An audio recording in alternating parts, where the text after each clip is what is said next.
السلام علیکم ورحمۃ اللہ وبرکاتہ. اعوذ باللہ من الشیطان الرجیم. بسم اللہ الرحمن الرحیم. لا الہ الا انت سبحانک انی کنت من الظالمین. ربی اشرح لی صدری ویسر لی امری واحلل عقدۃ من لسانی یفقہوا قولی. ربنا آتنا فی الدنیا حسنۃ وفی الآخرۃ حسنۃ وقنا عذاب النار وقنا عذاب القبر وقنا عذاب الحشر وقنا عذاب المیزان وقنا عذاب الصراط. آمین. ربی زدنی علما ربی زدنی علما ربی زدنی علما. آمین. Hopefully you all are fine. اللہ تعالیٰ آپ لوگوں کو ہمیشہ خوش رکھے. اللہ آپ کو ایمان اور صحت کی بہتری عطا فرمائے. اللہ تعالیٰ آپ لوگوں کے راستے میں آنے والی تمام برائیوں کو نیکیوں میں بدل دے. اللہ تعالیٰ آپ کو اور مجھے علم حاصل کرنے اس پہ عمل کرنے کی توفیق عطا فرمائے. آمین.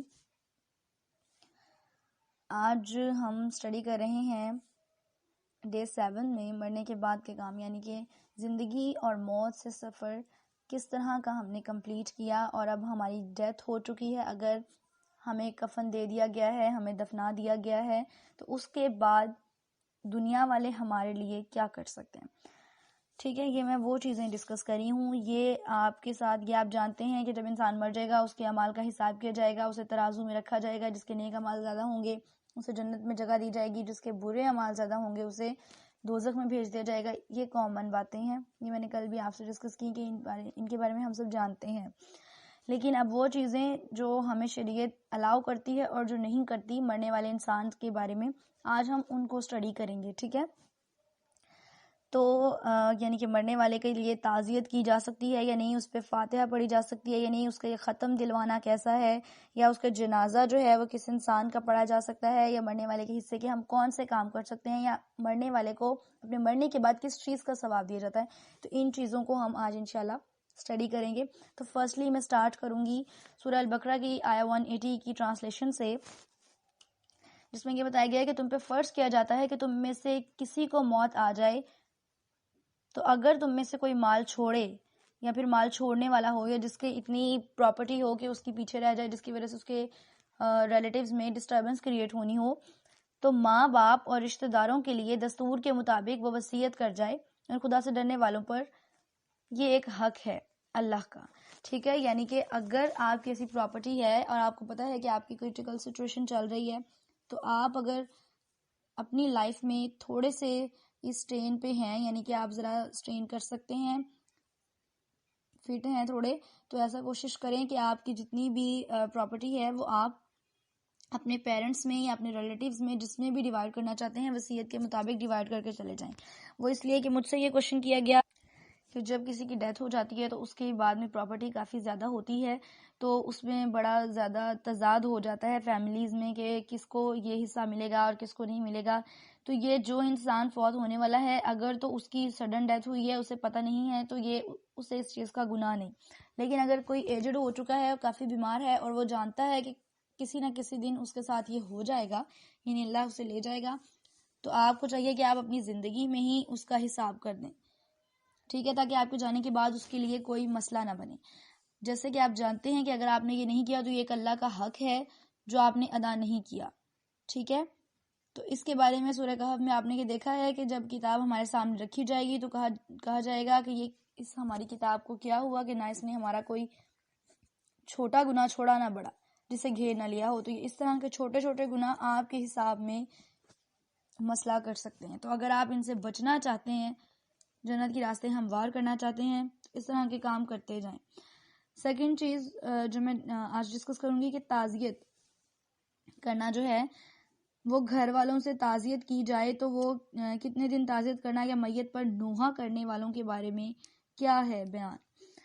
تو فرسٹلی تو یہ کہ نوحے کے بارے میں حضرت عمر رضی اللہ عنہما سے روایت ہے کہ انہوں نے کہا کہ نبی کریم صلی اللہ علیہ وسلم نے فرمایا ہے کہ میت پر نوحہ کرنے سے اس پر عذاب ہوتا ہے.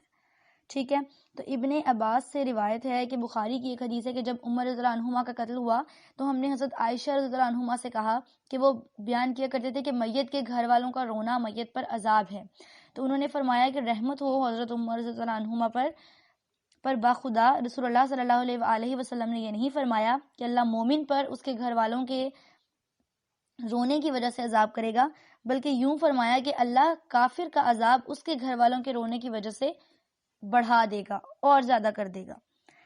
تو رونا ہے، یہ نہیں ہے کہ رونے سے منع کیا گیا ہے، لیکن رونے میں شدت اختیار کرنے سے منع کیا گیا ہے. شدت کا مطلب رونے سے نہیں ہے، کیونکہ آپ دیکھتے ہیں کہ جب انسان کافی زیادہ ہائپر ہو جاتا ہے یا سڈن اس کو کوئی ایسی پرابلم آ جاتی ہے جیسے کہ کسی کی ڈیتھ ہو جاتی ہے تو وہ آپے سے باہر ہونا شروع ہو جاتا ہے، ویری ہائپر.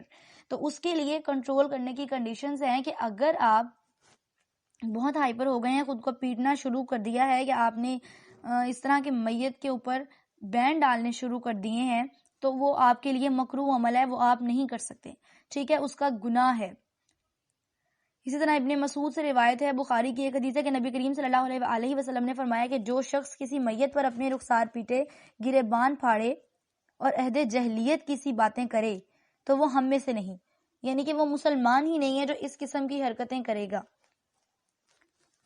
اور میت پر اس طرح سے رونا یعنی کہ نوحہ کرنا، کہ اس کی تعریفیں بیان کرنا کہ تم ایسا کیا کرتی تھی یا میں کیسے یہ کروں گی، اس طرح، یا اس کی حقیقت بیان کرنا، یہ سب چیزیں جائز نہیں ہیں. ٹھیک ہے، تو اس سے ہمیں دین نے منع کیا ہے. اور یہ جو چیزیں ہمارے سوسائٹی میں بہت ہی زیادہ کامن ہیں، ان کے بارے میں ہمیں اویئرنیس کی ضرورت ہے. اور یہ لائک اویئرنیس میں آپ سے یہ بات شیئر کر رہی ہوں کہ ان چیزوں کو اگر آپ اپنی سوسائٹی میں دیکھیں تو اگر آپ کم سے کم خود ان چیزوں سے رک سکتے ہیں تو خود کو روکیں، اور اگر آپ کسی پہ اتنا اختیار رکھتے ہیں کہ وہ آپ کی بات مان سکتا ہے تو آپ اسے روکیں. کیونکہ نبی کریم صلی اللہ علیہ وسلم نے فرمایا کہ اگر تم کسی برائی کو دیکھو تو تم اس کو اپنی زبان سے روکو، اگر تم اس کی استطاعت نہیں رکھتے تو ہاتھ سے روکو، اور اگر تم ہاتھ کی بھی استطاعت نہیں رکھتے تو اسے دل میں برا جانو. تو آپ نے اس چیز کو فالو کرنا ہے. ٹھیک ہے، اس کے بعد ایک کوشچن مجھ سے یہ کیا جاتا ہے کہ تعزیت جو ہے وہ کرنے کے لیے لوگ آتے ہیں تو لوگ باہر بیٹھ جاتے ہیں، یعنی کہ کمپلیٹ ٹینٹس وغیرہ لگا کر اور وہاں بیٹھے ہوتے ہیں تعزیت وصول کرنے کے لیے. تو دروازوں میں بیٹھنے سے منع کیا گیا ہے. ٹھیک ہے، کہ دروازے میں بیٹھ کے آپ تعزیت کے لیے اس چیز سے منع کیا گیا ہے. 3 دن کے بعد تعزیت کرنا مکروہ ہے، یہ مشکات کی حدیث کا مفہوم ہے، آپ اس میں سے چیک کر سکتے ہیں کہ 3 دن کے بعد تعزیت کرنا مکروہ ہے. ہم اگر خاص طور پر باہر بیٹھ کر تعزیت کرنا، یہ بھی مکروہ ہے. ٹھیک ہے، اگر آپ نے تعزیت لینی ہے تو آپ اپنے گھر کے اندر بیٹھے رہیں، کوئی آئے وہ آپ سے تعزیت کر کے چلا جائے تو اس میں کوئی ایشو نہیں ہے. تعزیت کرنا اچھی بات ہے. ٹھیک ہے، کسی کی ڈیتھ ہو جائے تو کسی دوسرے انسان پر، مسلمان پر، مومن پر یہ فرض ہے کہ وہ جا کے اس کے گھر والوں سے اس کی ڈیتھ کی تعزیت کرے. اس میں کوئی مذائقہ نہیں، نہ ہی کوئی گناہ ہے، نہ ہی اس کی ممانعت کی گئی ہے، لیکن اس کے تھوڑے سے طریقے میں تضاد ہے. ٹھیک ہے، کہ اگر خاص طور پر آپ باہر بیٹھ گئے تعزیت وصول کرنے کے لیے تو یہ مکروہ ہے طریقہ. ٹھیک ہے، اسی طرح دفن کے بعد اگر آپ تعزیت کریں تو وہ پہلے تعزیت کرنے سے زیادہ افضل ہے. ٹھیک ہے، اگر آپ کوشش کریں کہ تعزیت کرنا چاہ رہے ہیں تو آپ دفنانے کے بعد جب واپس آتے ہیں جنازہ دفنا کر تو آ کر آپ اس کے گھر والوں سے تعزیت کریں. عورت یا مرد دونوں سے تعزیت کی جا سکتی ہے، اس میں کوئی ایشو نہیں ہے. لیکن اگر عورت جوان ہے تو کوشش کریں کہ آپ نامحرم ہیں تو عورتوں سے کر سکتی ہیں، لیکن مردوں کو چاہیے کہ وہ پھر گھر کے مردوں سے ہی تعزیت کریں. ٹھیک ہے، اس کے بعد جنازے کے بارے میں مجھ سے تھوڑا سا کوشچن کیا گیا ہے تو میں وہ آپ کو ایک حدیث سے ایکسپلین کر دیتی ہوں کہ ام سلمہ بن کو رضی اللہ عنہما نے یہ روایت کیا ہے کہ نبی کریم صلی اللہ علیہ وسلم کے یہاں نماز پڑھنے کے لیے کسی کا جنازہ آیا تو آپ صلی اللہ علیہ وسلم نے دریافت فرمایا کہ کیا اس میت پر کسی کا قرض تھا؟ تو لوگوں نے کہا کہ نہیں. تو آپ صلی اللہ علیہ وسلم نے اس کا جنازہ پڑھا دیا. پھر ایک اور جنازہ آیا تو آپ صلی اللہ علیہ وسلم نے دریافت فرمایا کہ میت پر کسی کا قرض؟ تو لوگوں نے کہا کہ ہاں. تو آپ صلی اللہ علیہ وسلم نے اپنے ساتھی کا جنازہ نہیں پڑھا، تو نبی جنازہ پڑھ دیا. تو آپ کے ساتھی جو تھے انہوں نے کہا کہ نبی پاک صلی اللہ علیہ وسلم سے، یہ ابو قتادہ نے روایت کیا کہ یا رسول اللہ صلی اللہ علیہ وسلم، اس کافر یعنی کہ اس کا جو قرض تھا وہ میں ادا کر دوں گا، تو آپ اس کا جنازہ پڑھ دیں. یعنی کہ وہ انسان جو تھا وہ مسلمان ہو گیا تھا تو اس کے بارے میں آپ صلی اللہ علیہ وسلم کو علم نہیں تھا، تو آپ نے کہا کہ میں اس کا جنازہ نہیں پڑھوں گا کہ اس کا قرض بھی ادا نہیں ہے. تو ابو قتادہ رضی اللہ عنہ نے کہا کہ یہ مسلمان ہو گیا ہے، یہ کافر نہیں ہے، میں اس کا جنازہ اس کی طرف سے یعنی کہ اس کا قرض ادا کر دوں گا، تو آپ اس کا جنازہ پڑھا دیں. تو نبی کریم صلی اللہ علیہ وسلم نے اس کا جنازہ پڑھا دیا. اسی طرح جنازے سے ریلیٹڈ ایک اور حدیث ہے کہ رسول اللہ صلی اللہ علیہ وسلم کے سامنے سے ایک جنازہ گزرا تو صحابہ نے اس کی تعریف کی تو آپ صلی اللہ علیہ وسلم نے فرمایا کہ واجب ہوئی. پھر دوسرا جنازہ گزرا تو صحابہ نے اس کی برائی کی تو آپ صلی اللہ علیہ وسلم نے فرمایا کہ واجب ہوئی. تو حضرت عمر رضی اللہ عنہما نے ان سے دریافت کیا کہ رسول اللہ صلی اللہ علیہ وسلم کیا چیز واجب ہوئی؟ فرمایا پہلے جنازے کی تم نے تعریف کی تو اس پر جنت واجب ہوئی، دوسرے کی تم نے برائی کی تو اس پر دوزخ واجب ہوئی. تم زمین میں اللہ کے گواہ ہو، یعنی کہ تم زمین میں اللہ کے گواہ ہو. تو کسی بھی جنازے کو، یہ ایک ہمارے لیے اس میں لیسن ہے کہ اگر ہم اس جنازے کو دیکھیں کوئی گزرا ہو تو اس بندے کی جو ہے وہ برائی مت کریں. اس نے دنیا میں جو کچھ بھی کیا آپ اسے معاف کر دیں. جب ایک انسان کی ڈیتھ ہی ہو چکی ہے تو اس کے بارے میں اس طرح کے کلمات کہنا، کیونکہ یہ آپ نے مجھ سے جو کوشچن کیا ہے یہ میں نے اس میں ڈسکس کر دیا ہے کہ جنازے کے بارے میں برا بھلا کہنا تو یہ اچھی بات نہیں ہے، اس کے اوپر وہ چیز واجب ہو جاتی ہے. تو آپ کی وجہ سے، کیونکہ آپ گواہ ہیں اللہ تعالیٰ کی زمین پر، تو آپ کی وجہ سے کسی انسان کا عذاب بڑھا دیا جائے تو اس میں آپ کے لیے کیا فائدہ ہے؟ اب کوئی مومن انسان بھی اپنے بھائی کے لیے اس طرح کی چیزیں ایکسپیکٹ نہیں کرتا. ٹھیک ہے. اس کے بعد مجھ سے یہ کوشچن کیا گیا ہے کہ جب کوئی انسان مر جائے تو اس پر کلمہ پڑھا جا سکتا ہے. جی اس پہ کلمہ پڑھا جا سکتا ہے. اور قرآن خوانی سے ریلیٹڈ کوشچن کیا گیا ہے کہ قرآن خوانی کی اجازت ہے، یعنی قرآن خوانی کرنا بدعت ہے. ٹھیک ہے. آپ جو قرآن پڑھاتے ہیں، میں اسے بدعت اس لحاظ سے سمجھتی ہوں کہ آپ نے جب اپنے گھروں میں قرآن خوانی کے لیے لوگوں کو بلا لیا ہے تو آپ یقین کریں، یہ میں نے آلریڈی بات ایک کسی لیکچر میں ڈسکس کر دی ہے تو میں آج پھر سے ریپیٹ کر دیتی ہوں کہ آپ یقین کریں کہ آپ جن کو بھی بلاتے ہیں قرآن خوانی کرنے کے لیے، ان میں سے کچھ لوگ پراپر پڑھے ہوئے ہوتے ہیں اور کچھ لوگوں نے پراپر قرآن پاک کو پڑھا ہوا نہیں ہوتا. تو وہ لوگ کیا کرتے ہیں کہ مسٹیکس کر دیتے ہیں. تو مرنے والے کو جو ثواب پہنچایا جاتا ہے وہ ایک بدعت کے طور پر. اس کے بعد آپ کیا کرتے ہیں کہ آپ جب قرآن خوانی کو کمپلیٹ کر لیتے ہیں، آپ ایک پیج ایک بندہ پڑھ رہا ہوتا ہے، دوسرا بندہ پڑھ رہا ہوتا ہے، تو اس سے فلو خراب ہو جاتا ہے. سیکنڈ چیز، جب آپ لوگ پڑھ لیتے ہیں اس کے بعد آپ دنیا کی گفتگو میں اتنا محو ہو جاتے ہیں کہ آپ اپنے سارے کے سارے اعمال کو ضائع کر دیتے ہیں. تو اس سے مرنے والے کو ثواب جب آپ پہنچا رہے ہوتے ہیں تو وہ اپنی گفتگو کا پہنچا رہے ہوتے ہیں، قرآن خوانی کا نہیں. تو یہ ایک بدعت ہے. ٹھیک ہے. تو اگر آپ لوگ یہ کریں تو یہ بدعت میں ہی کاؤنٹ ہوگا. اس کے بعد قبروں کے چاروں طرف کھڑے ہو کر پڑھنا کیسا ہے؟ یہ مکروہ ہے. ٹھیک ہے. قبروں کے چاروں طرف کھڑے ہو کر قرآن خوانی کرنا، یاسین پڑھنا، کچھ بھی پڑھنا جائز نہیں، یا مکروہ ہے، یا آپ نہیں پڑھ سکتے. مرنے والے پہ آپ فاتحہ پڑھ سکتے ہیں. فاتحہ پڑھنے کے لیے مشکات کی ایک حدیث ہے جس کا طریقہ کار یہ ہے کہ جب کسی قبر کی زیارت کریں تو فاتحہ اور قل ہو اللہ 3 بار پڑھ کر ثواب میت کو بخشا جائے. یعنی کہ سورہ فاتحہ پڑھیں اور 3 بار قل ہو اللہ پڑھیں، یا آپ چاروں قل بھی پڑھ سکتے ہیں، تو اس کا ثواب آپ میت کو بخش دیں اور اس کے لیے دعائیں مغفرت کی جائے. بس اتنی ہی فاتحہ ہوتی ہے. ٹھیک ہے. اور یہ قبر کو ہاتھ لگانا، اس کو بوسہ دینا، اس پہ سجدہ کرنا، طواف کرنا، یہ سخت گناہ چیزیں ہیں. ٹھیک ہے. ان کا بہت زیادہ گناہ ہے. یعنی کہ آپ کا کوئی بھی ڈیئر ون ہو تو آپ اس کی قبر پہ جا کے ہاتھ لگائیں، عاجزی میں اس کے آگے سجدہ کریں، بوسہ دیں، ان کا طواف کریں یا پھر ان کے رکوع کریں، وہاں پہ نماز ادا کریں. تو یہ سب چیزیں گناہ ہیں، کبیرہ گناہ. تو یہ سب چیزیں ہم نہیں کر سکتے. ٹھیک ہے. الاؤ نہیں کرتا ہمیں ہمارا دین ان سب چیزوں کو کرنے کا. اس کے بعد کوشچن کیا گیا ہے کہ مرنے والے کے حصے کی ہم نماز پڑھ سکتے ہیں؟ نہیں پڑھ سکتے. ٹھیک ہے. نماز ایک ایسا عمل ہے کہ جو انسان خود سے اپنے لیے کرتا ہے. تو مرنے والے کے حصے کی نماز ادا نہیں کی جا سکتی. مرنے والے کے حصے کے روزے نہیں رکھے جا سکتے. ٹھیک ہے. مرنے والے کے حصے کے آپ اذکار، وہ ایسے اعمال جن کا ثواب آپ کو پرسنلی خود ہو رہا ہوتا ہے، آپ وہ دوسرے کے لیے نہیں کر سکتے. ہاں، آپ مرنے والے کے حصے کا حج کر سکتے ہیں، مرنے والے کے حصے کی منت اتار سکتے ہیں، مرنے والے کے حصے کا قرض ادا کر سکتے ہیں، مرنے والے کے لیے آپ صدقہ کر سکتے ہیں، آپ اس کے لیے دعا کر سکتے ہیں، اس کا جنازہ پڑھ سکتے ہیں. یہی آپ کے حقوق ہیں جو آپ ادا کر سکتے ہیں مرنے والے کے لیے. اور انہی چیزوں کا اسے مرنے کے بعد بھی اجر ہوتا ہے. ٹھیک ہے. ان میں یہ نہیں ہے. آپ نے یہ حدیث سنی ہوئی ہوگی کہ ایک شخص جو تھا، اس کی ایک عورت تھی، تو اس کی والدہ کی ڈیتھ ہو چکی تھی. تو کیونکہ انہوں نے حج کی منت مانگی تھی تو آپ صلی اللہ علیہ وسلم نے اس عورت سے کہا کہ آپ کی والدہ کی اگر ڈیتھ ہو گئی ہے تو آپ اس کے حصے کا حج کر لیں. ٹھیک ہے. تو کیا جا سکتا ہے. اسی طرح قرض جو ہے وہ دوسرے کے حصے کا اتارا جا سکتا ہے. یہ جو میں نے ابھی آپ کو حدیث بتائی ہے کہ ایک آدمی کا آپ صلی اللہ علیہ وسلم نے جنازہ اس لیے نہیں پڑھا کہ اس نے قرض ادا نہیں کیا. تو ابو قتادہ رضی اللہ عنہما نے کہا کہ میں اس کا قرض ادا کروں گا. تو آپ صلی اللہ علیہ وسلم نے ان کا جنازہ پڑھا دیا. لیکن کیوں؟ اس سے کیا چیز ہمیں پروو ہو رہی ہے کہ نبی پاک صلی اللہ علیہ وسلم نے کہا ہے کہ قرض جس کا باقی ہو اس کا جنازہ بھی ادا نہیں کیا جا سکتا.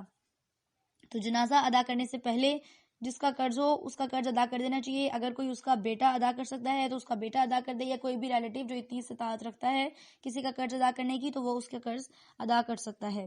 ٹھیک ہے. اسی طرح کسی کی منت ہے تو وہ بھی اتاری جا سکتی ہے، حج کیا جا سکتا ہے، آپ مرنے والے کے حصے کا صدقہ دے سکتے ہیں.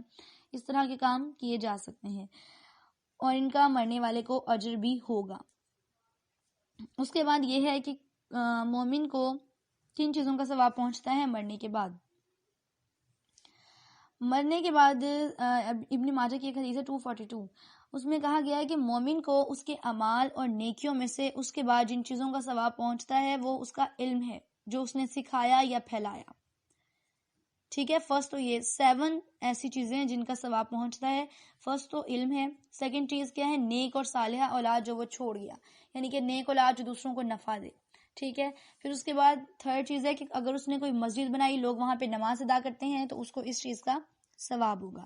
پھر یہ ہے کہ اگر وہ اپنے ورثے میں قرآن پاک چھوڑ گیا تو جو کوئی بھی انسان اسے پڑھے گا اسے بھی اس کا ثواب ہوگا اور مرنے والے کو بھی۔ پھر اگر اس نے کوئی مسافر خانہ بنوا دیا ہے کسی کی مدد کے لیے، یعنی وہ ایزیلی وہاں اسٹین کر سکیں، تو اس کو اس کا ثواب ہوگا کہ مسافروں کو گرمی یا سردی کی شدت کی وجہ سے کوئی راستہ نہیں ملے گا تو وہ وہاں جا کے کھڑے ہو جائیں گے تو اس انسان کو دعائیں دیں گے تو اسے ثواب ہوگا۔ اسی طرح اگر وہ کوئی نہر جاری کروا گیا ہے تو اسے ثواب ہوگا۔ اسی طرح اگر وہ صحت کی حالت میں مال سے اس نے صدقہ کر دیا تو بھی اس کو، یعنی صدقہ کر کے اگر چلا گیا ہے تو وہ صدقہ جاریہ کے طور پر آپ کو مرنے کے بعد بھی اس کا ثواب ہوگا۔ اسی طرح اگر آپ نے کوئی درخت لگا دیا ہے تو اس درخت کا بھی آپ کو ثواب ہوگا۔ آپ کی نیک اولاد ہے جو دوسروں کو بھی ہیلپ کر رہی ہے، دوسروں کی بھی آپ کے لیے بھی جو ہے وہ مغفرت کی دعائیں کر رہی ہے تو اس کا بھی آپ کو ثواب ہوگا۔ اگر آپ نے کوئی مسجد تعمیر کروا دی ہے تو آپ کو اس کا بھی ثواب ہوگا۔ مسجد ہے، کوئی درس ہے یا کوئی بھی اللہ کا گھر آپ نے اللہ کی عبادت کے لیے جو ہے وہ تعمیر کروایا تو آپ کو اس کا بھی ثواب ہوگا مرنے کے بعد تک۔ اگر آپ نے کوئی درخت لگایا ہے تو جب تک آپ اس کا سایہ ہوتا رہے گا۔ آپ نے ایک پودا لگایا، آپ کی ڈیتھ ہو گئی ہے، میں یہ سمجھتی ہوں کہ لگانے والا کبھی سائے میں نہیں بیٹھتا، یعنی جس نے درخت لگایا ہوتا ہے جب تک وہ درخت اگتا ہے تو کیا پتا اس کی لائف ہو یا نہ ہو، تو دوسرے لوگ جو سائے میں بیٹھ کے آپ کی وجہ سے نفع میں آ رہے ہیں تو آپ کو اس کا ثواب ہے ایز اے صدقہ جاریہ۔ ٹھیک ہے، آپ کوئی بھی علم کی بات سیکھیں، فار ایگزامپل میں کوئی بھی آپ کو حدیث بتا رہی ہوں، کچھ بھی بتا رہی ہوں، آپ نے مجھ سے اسے لے لیا ہے، آپ اسے نیکسٹ فارورڈ کر دیں، یا میں کسی سے لے رہی ہوں میں اسے آپ کو بتا دوں نیکسٹ فارورڈ کر دوں، تو کہ جس طرح یہ سلسلہ چلتا جائے گا یہ صدقہ جاریہ ہمارے لیے ہوگا، اور اگر ہم مر بھی جائیں تو جہاں جہاں یہ چیزیں فارورڈ ہوں گی تو ہمیں اس چیز کا ثواب ملتا رہے گا۔ تو آپ دیکھیں کہ اگر ہمارا حساب کتاب اللہ نہ کرے کہ بہت زیادہ کرٹیکل ہو تو اس میں یہ ہمارے لیے ثواب جو ہے وہ مرنے کے بعد بھی ملتا رہے گا۔ اس کے بعد جو لاسٹ کوشچن آج کا میں ڈسکس کروں گی کہ ختم دلوانا چاہیے تیجے کا، کل کا، 40واں یا برسی، اس طرح کے کوئی بھی ختم جو ہیں وہ شریعت میں نے نہیں دیکھے، نہ ہی کسی حدیث میں ہے ثابت، یہ چیز کہیں بھی نہیں ہے۔ یہ بات نہیں ہے کہ کوئی یہ کہتا ہے کہ وہ اہل حدیث ہے تو وہ ختم نہیں دلواتے ہیں اور جو اہل سنت ہیں وہ ختم دلواتے ہیں۔ آپ اپنے آپ کو فرقہ واریت میں ڈسٹریبیوٹ مت کریں، جو آپ کو شریعت نے چیز بتائی ہوئی ہے اس کو فالو کریں۔ شریعت میں یا حدیث میں کہیں بھی تیجے کا ختم دلوانا یا 40ویں کا ختم دلوانا، برسی کرنا، 6 ماہ کا ختم، 8 ماہ کا ختم، یہ کوئی بھی چیز حدیث سے ثابت نہیں، یہ ہم لوگوں نے خود سے بنا لی ہوئی ہیں۔ ٹھیک ہے، یہ اس لیے کہ ہم اپنے جو ڈیئر ون ہے جس کی ڈیتھ ہو گئی ہے اس کو ثواب پہنچانا چاہتے ہیں، تو آپ اس کے ویسے بھی آپ کوئی بھی چیز اللہ کی راہ میں دیں اور اس کا ثواب اسے پہنچا دیں تو اس کو ثواب ہو جائے گا۔ اس کے لیے اتنے لوگوں کو اسپیشلی اکٹھا کرنا اور اس طرح کے ختم دلوانا ضروری نہیں ہے۔ ٹھیک ہے، نہ ہی کسی حدیث سے ثابت ہے، اور نہ ہی ایک دوسرے کو اس چیز پہ ٹونٹ کریں کہ آپ ختم اس لیے نہیں دلواتے ہیں کہ آپ اہل حدیث ہیں اور آپ اہل سنت ہیں۔ میں نے آپ لوگوں سے آلریڈی بھی یہ بات شیئر کی ہے کہ فرقے واریت میں آ کر آپ اپنے دین کو خراب مت کریں، دین میں گمراہی مت پھیلائیں۔ ٹھیک ہے، تو ختم دلوانا جو ہے وہ بھی کہیں ثابت نہیں ہے، اور اگر کوئی ختم دلوا رہا ہے تو وہ اسے بھی چاہیے کہ وہ نہ دلوائے۔ ٹھیک ہے، یہ کہیں بھی اس چیز کے بارے میں ثابت نہیں ہے۔ تو یہ کچھ ایسی چیزیں تھیں جو میں نے اب آپ کے ساتھ ڈسکس کر دی ہیں۔ اللہ تعالیٰ آپ کی اور میرے علم میں برکت عطا فرمائے، اور اللہ تعالیٰ آپ کو، آپ کے پیرنٹس کو اپنی حفظ و امان میں رکھے، آمین۔ جزاکم اللہ خیرا کثیرا۔ السلام علیکم ورحمۃ اللہ وبرکاتہ۔